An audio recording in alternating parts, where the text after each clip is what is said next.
Alright, how's it going everybody? I'm going to tell you about my new game, Pocket Paladin. So this game answers the question, what if Mage Knight but in a card sleeve? So the whole game, all the components you need to play, pack up into a single card sleeve. The idea is you can take this game anywhere. You can stick it in your pocket. I actually keep a copy of it in my wallet, so if I'm ever stuck somewhere or forget to bring a game or whatever, I've got that with me so I can pull it out. So yeah, what is this game? It is a solo-only game, plays in about an hour. It is a crunchy, puzzly overland adventure. So I mentioned Mage Knight, and it's very much the experience that... I tried to make an experience that feels like Mage Knight, but you could take it anywhere. So that's what this game is. You're going to choose a Paladin character, either the red Paladin or the purple Paladin. That's on the flip side of this token, but you also flip these cards to get the purple Paladin's stats and different abilities. You're going to be moving across the landscape by generating movement points from your abilities, your skills, and your allies.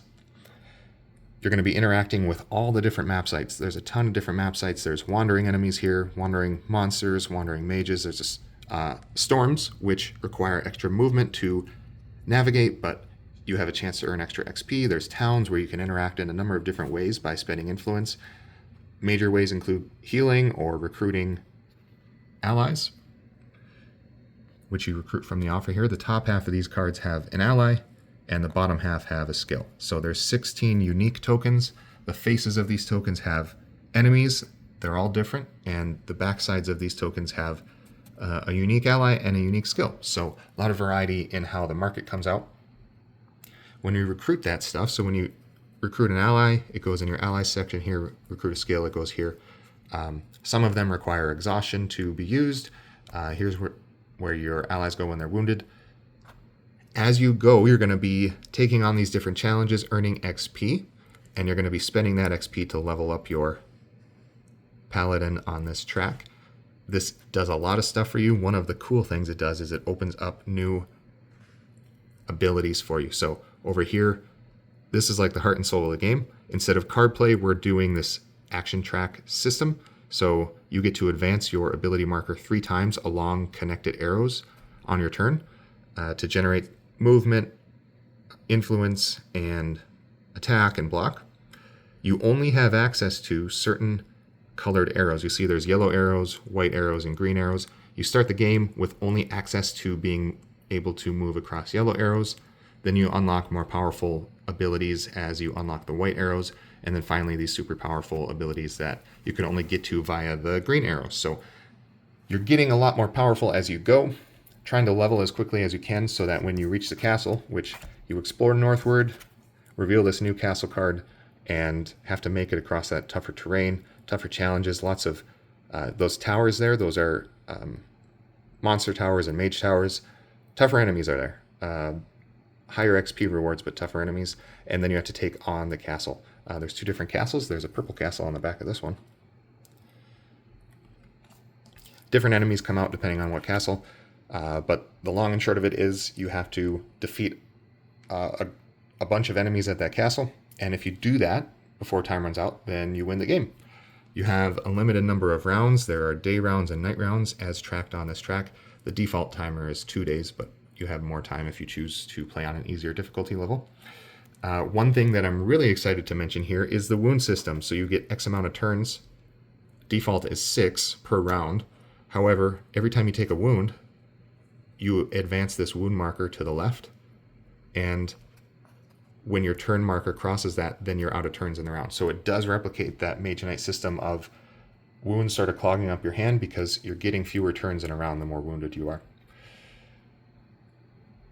Right, so that's not the only thing you're seeing here.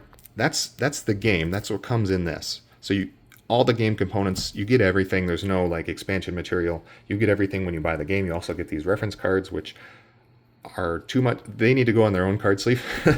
I couldn't fit all of it in a single card sleeve, so if you want to bring those, you don't need these once you have this information memorized, but they're nice to have. Okay, so as a separate... Oh, wait, no. I want to tell you about this. So this is this... You see this cover around this here? That's what this is, but on the back side of it, there's a bonus map. This can go in multiple different configurations to widen out that map with these 2 base game cards. So when you're when you've played it a lot and you want a little more variety, you can open it up, and there's a couple of alternate play modes to be able to use this map as well. And like I said, that all fits. That's just the inside of that cover, so that fits there too. What else are you looking at here? These are separate games you can buy. So the Game Crafter, we separate these into quote-unquote games. So that's everything you need to play. That's pretty cheap. Part of the reason that's cheap is I didn't include physical rulebooks, but there's a separate game where you can buy the physical rulebooks and the tuck box. So the point of this tuck box and these poker-sized rulebooks are, if you do want a physical rulebook, I thought it would be nice to give you an option to actually take them with you. So this is designed to hold all of these. There's 5 of these poker-sized rulebooks. It's a pretty dense game, you guys, so I did my best to keep the rules short, but I wanted to make sure that they were good. So everything's in there. Those fit in here along with the game in the sleeve. And then you also, with that, get this more full-size rulebook. And this is for probably easier to learn the game from this thing than the little ones. Or if you're sitting at home and you're playing this, then that's there for you. And you're also looking at a playmat. So this gives you places to put the things, and just makes for a really cool, more immersive experience, I think, with the thematic art. So that's an option as well. You can buy this playmat as a separate game. So cool. Thanks for watching. I hope you guys check it out.